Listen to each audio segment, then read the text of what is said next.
Hello dear friends, subscribers and guests of my channel.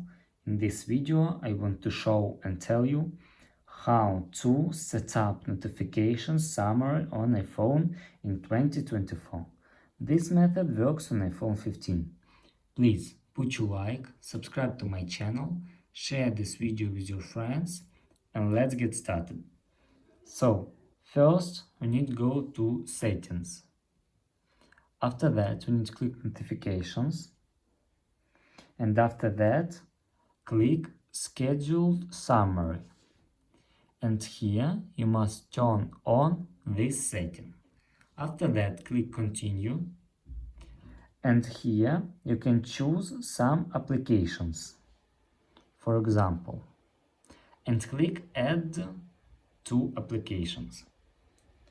After that, you can add summary and change time. And that's all.